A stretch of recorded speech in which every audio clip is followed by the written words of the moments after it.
Good morning, everyone. So we're here for part 2 of our sturdy lowland succulents. So I'll be giving you my next batch of maybe 10 to 12 plants that's very happy here in the lowlands, so that if you are planning to buy this summertime, these are the plants that will stay with you for a long time. Ayan. So let's start. This is the Echeveria chavayana curls. This one is by far one of the easiest to care for here in the lowlands, even during summer. And they will give you a lot of colors. They will turn purple on you when they get sun stressed. So you know you won't be having any problems with them, as well as rooting. So they're very easy to root, easy to care for, easy to establish. So this is really a good plant to get. Plus it looks amazing, and this one is usually on the budget friendly side when you're buying. Number 14, of course, one of my super favorites. This one is the Echeveria Blue Cloud.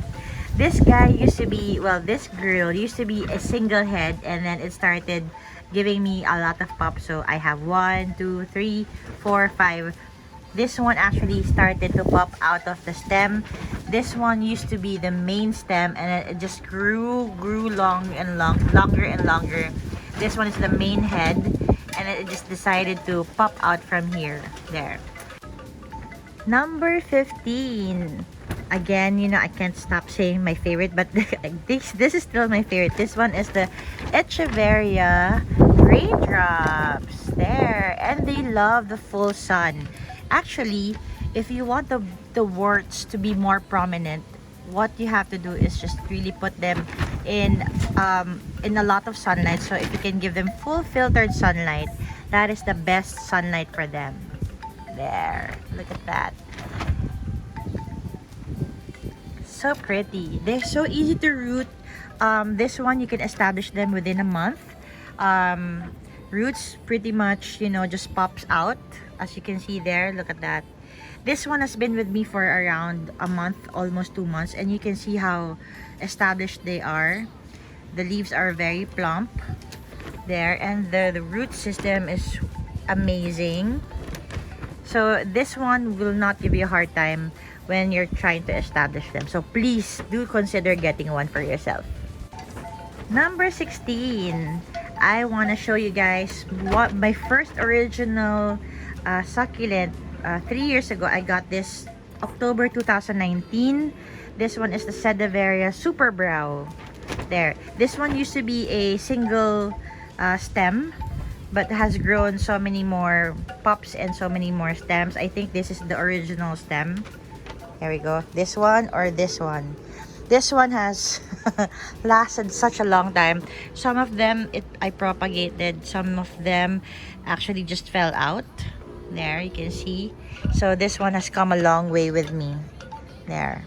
So now it has 1, 2, 3, 4, 5, 6, 7, 8, 9, 10, 11, 12. 12 heads. So now it has 12 heads. Again, they're so easy to establish and easy to care for. They don't really drop leaves, even if it's during the summertime. They don't drop leaves when it's hot. So you know, all you have to do is give them the right amount of sunlight. This one is a little bit etiolated actually, because I used to put it somewhere a little bit shaded because I didn't have the time, and then I fell out of love with her. But check out the new ones. See, look at that. Perfect. And this one there, I think I found the perfect spot for her. She's getting full filtered sun. You can see there I have some UV sheet on. It is now 9:30, almost 10 o'clock, and it's getting wonderful sunlight right now. So this guy will, you know, it's something that you will surely love if you plan to try it out. Number 17, of course, this one I will never leave it out from my list. This one is the Crassula Moonglow.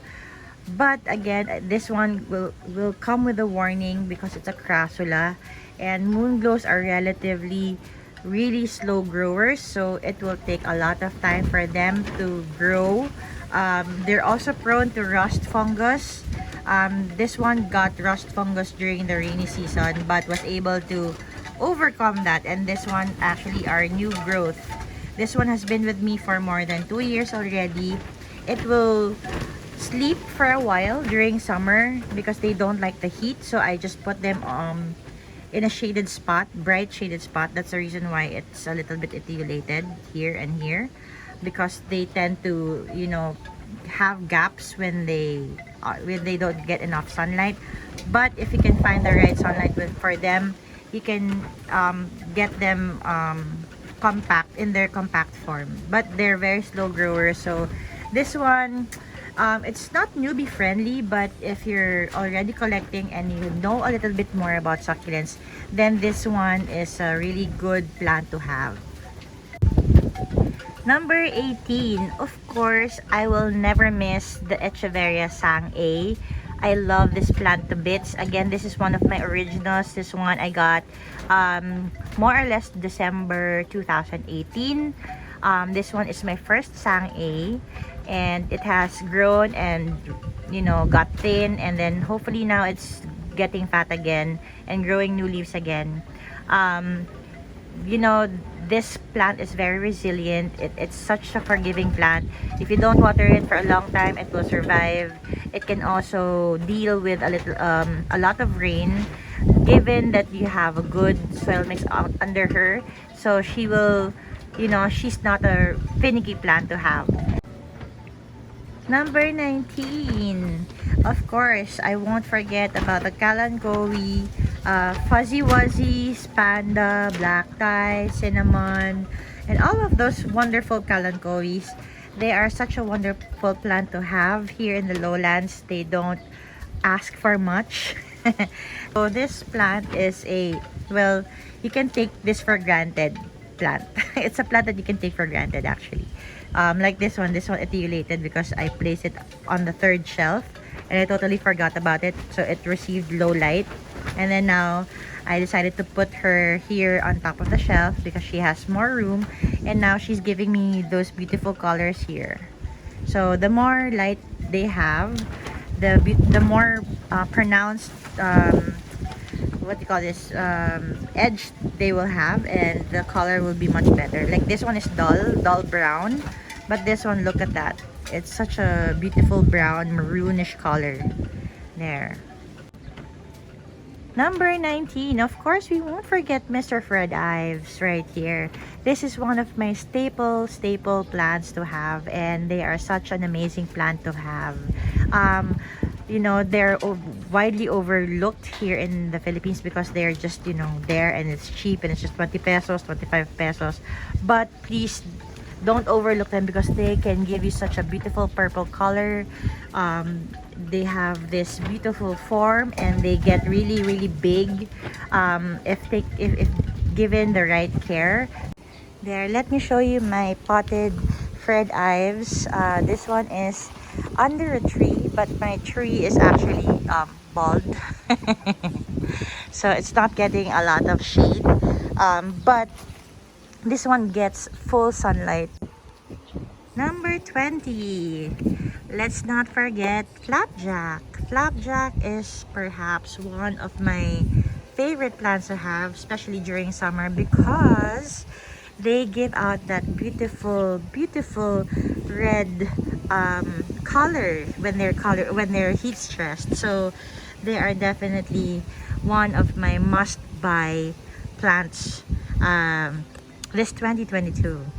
So they don't root fast, so you have to be a little bit patient with them, but once they do, they can last a very long time with you. Number 21, of course, we won't miss Mr. Adolphii right here. Adolphii. I'm not sure what to call it, but this is one of my favorite rain or shine baby. I just placed it on a cage, just like this one. But this one, I took a lot of cuttings because I placed them before in another setup. So it's kind of calvo or naked. So when they get color stress, they turn to this really orange fiery color, which I love.